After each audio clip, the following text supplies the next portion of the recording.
This is breaking news from WCCO.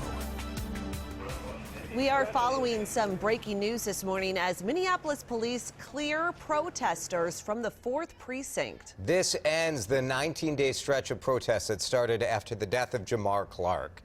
Ashley Roberts is live in North Minneapolis. She has been there since police started their move this morning, just about, now 2 hours ago, Ashley. Jason, police are still here at the 4th Precinct on Plymouth Avenue. I'm going to step out of the way so you can take a look for yourself. You see they have bulldozers here on the scene removing those fire pits that have been here on Plymouth Ave for almost 3 weeks. Belongings that protesters had out here. That includes food, clothing. Police moved in a little after 4 o'clock. That was almost 2 hours ago.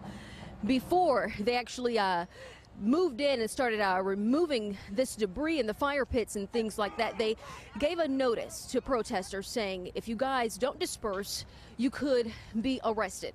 At that time, protesters moved to the side over here on Plymouth and North Morgan. There, they stood for close to 2 hours as well, chanting and going back and forth really with police, just shouting things at officers, saying they are terrorists, saying that they want justice, what they call justice in Clark's death, of course referring to the videos to be released in his shooting. Now, my colleague Reg Chapman, he's also here. About 50 protesters were here on the scene when police moved in. One of those was Jamar Clark's brother. Reg Chapman, I'll have him come over now and join me. Reg, what was the scene when police moved in? What did Clark's brother have to say? He told me there were roughly around 40 people here at the time when police did come in with a strong show of force. Basically, they came in, handed them a note and told them they would have 10 minutes to get rid of their belongings before bulldozers and bobcats would come in. That's when they saw Minneapolis police come in full force. They removed them from the area, corralled them over here. He says more than 300 pounds of supplies, more than 500 pounds of clothes that were all donated to the community. All those heat lamps that were here, all those fire pits, everything's being raked up and carried away by the bobcats. And in that letter, it said that the belongings, if they were left behind, would be held on to for safekeeping, right? That's what they were told. They said that this was something that they came to understand from Minneapolis police, but it's something that didn't happen. When I did talk to Chris Hill, which is Jamar Clark's brother, he told me that it was so sad to look at the destruction of an encampment, their safe place, their sense of community where they were right here, and to watch everything they've built for the last 18 days been torn down. Listen to what he had to say. We living in a messed up world, and if we don't get it right, ain't nobody gonna get it right. And we standing here for a stand because we know what they end up doing was wrong. And while we standing here, our stand is right, what they did was wrong, and we ain't going nowhere.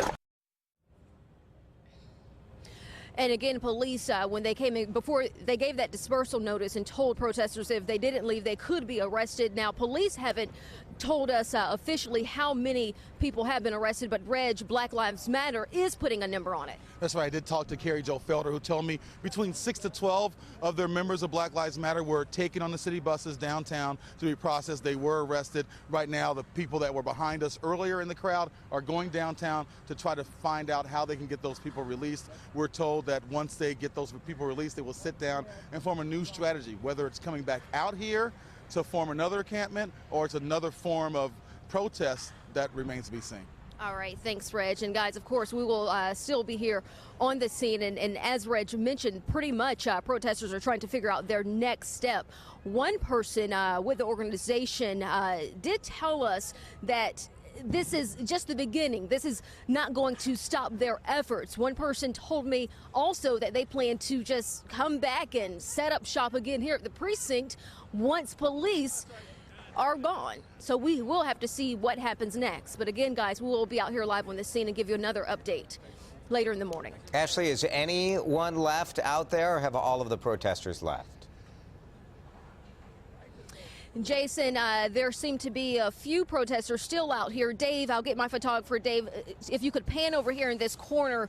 You see there are about 4 or 5 people or so. Looks like there are also some bloggers there too with cameras and tripods, but just a few protesters still on the scene here getting videos and taking pictures of what is unfolding here right now. And as you see behind me, you see the bulldozers. They're coming in, removing all of the stuff that demonstrators have had here for almost 3 weeks at the precinct, but only a few people remain, but still dozens of police officers on the scene.